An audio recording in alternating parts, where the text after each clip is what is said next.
Max Gomez with us in the Bing Lounge. Hello, my friend. Hey, Steve, how you doing? I'm doing well. Welcome to Portland. Thank you. Is this like the first time through? As an adult, my first time to Portland. That's fantastic. Now, I don't usually ask any of the artists about this, but this looks like a girl that you've had for a long time.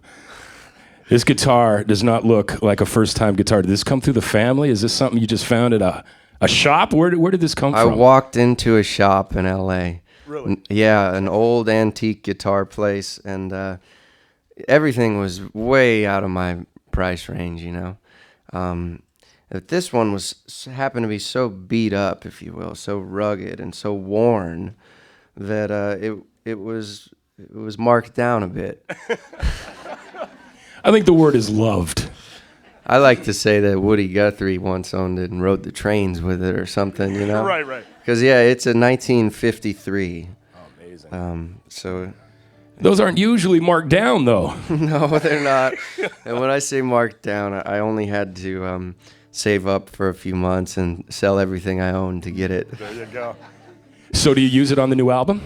I actually got it right after we recorded the album, although a lot of the photos for the album have this guitar in them, including the cover shot of the record. Oh, that's doing one of these things on the... Well, let's talk about the new one. It's called Rule the World, right? Yeah. I like that. Start small and then work to attainable goals, right? Where did we get this? I know there's a song on there, Ruling the World, and it's got some lovely lyrics, but where does that song come from? Well, you know, it's a fictional, you know, it's wishing that I was able to change things in some way. Someone who's maybe angry or fed up or broken down and wishes things were a certain way.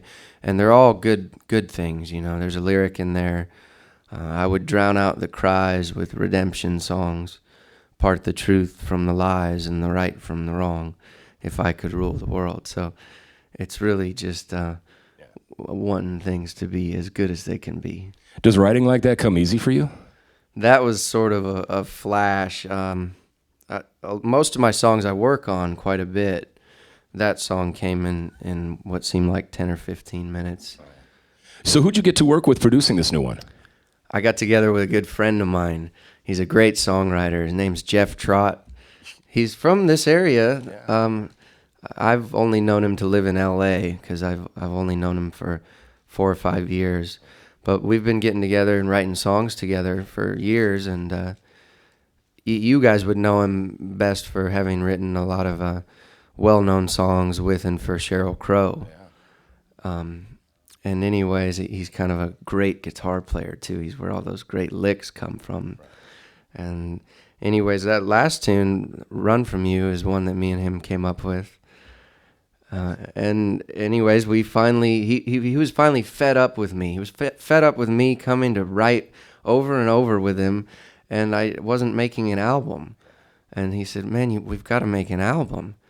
And at the time, I was kind of spooked when he said that because I didn't have any way to do it. I didn't have the money or a record company, and a few short months later, those things came into play. Now, everybody with a guitar, excuse me, and a voice wants that record company. How does this thing, does he put in a call? Because here you are on the West Coast with Sean Mullins. Yeah. This is fantastic. How did that call come? That was a songwriting thing. When I first started reaching out to write and co-write songs with other people, Sean was one of the first that I called.